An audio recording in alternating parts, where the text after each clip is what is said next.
Hello, आपण आज चालू करूया बायोलॉजिकल क्लासिफिकेशन.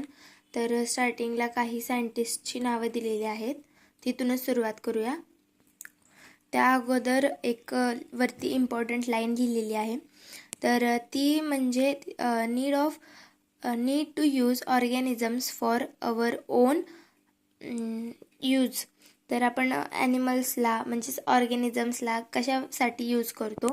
फूड म्हणजेच अन्न, शेल्टर म्हणजेच प्रोटेक्शनसाठी, आणि क्लोथिंग म्हणजेच कपडे. यांसाठी, या 3 गोष्टींसाठी आपण ऑर्गॅनिझम्सचा यूज करतो. खाली आहे सायंटिस्ट आहेत काही. तर पहिला आहे ॲरिस्टॉटल. त्यांनी सर्वात पहिल्या त्यांनी जे तयार केलं बायोलॉजिकल क्लासिफिकेशन, ह्याच्यात त्यात 2 ग्रुप पाडलेले होते, प्लांट्स आणि ॲनिमल्स. आणि ते 2च होते, म्हणजे बघा, प्लांट्स आणि ॲनिमल्स. तर प्लांट्समध्ये 3 हे होते, टाईप्स होते, ट्रीज, श्रब्स आणि हर्ब्स.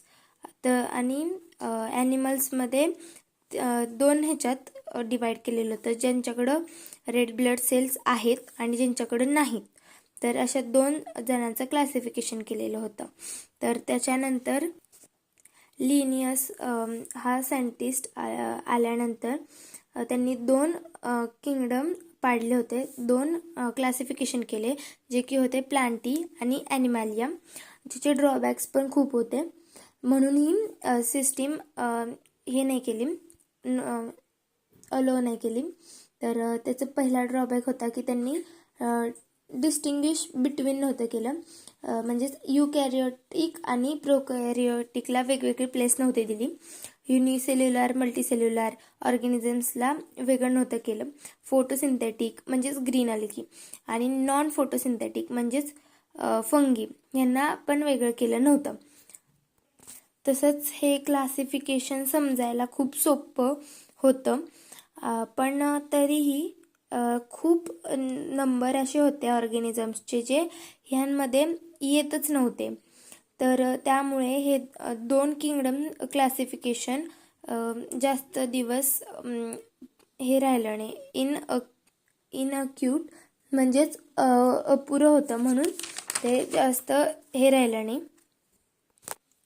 तसंच आपल्याला मॉर्फोलॉजीची म्हणजे gross morphology need was also felt for including other characteristics.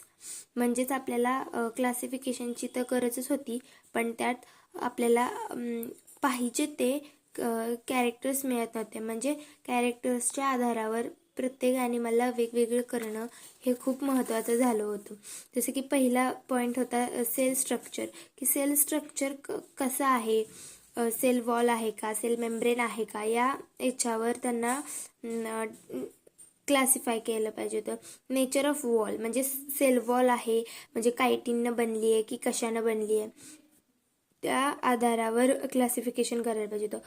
परत मोड ऑफ न्यूट्रिशन म्हणजे ते कुठल्या मोडनुसार हे आहेत, क्लासिफाय आहेत, म्हणजेच सॅप्रोफायटिक, हेट्रोट्रॉफिक, ॲटोट्रॉफिक असे खूप प्रकार आहेत.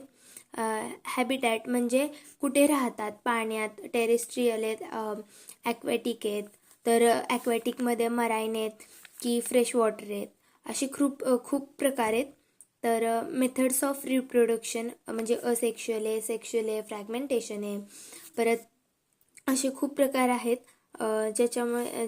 ज्या प्रकारातून रिप्रोडक्शन केलं जातं.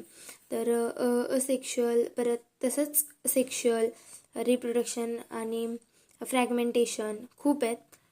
इव्होल्युशनरी रिलेशनशिप म्हणजेच आपला हा खूप महत्त्वाचा पॉईंट होता, सर्वात महत्त्वाचा. कारण आपल्या पूर्वजांशी आपला कसा संबंध आहे हे दाखवत होतं इतिहासाबरोबर. म्हणजे इव्होल्युशनमध्ये आपली कशी रचना घडत गेली याबद्दलची माहिती यात होती. थँक्यू.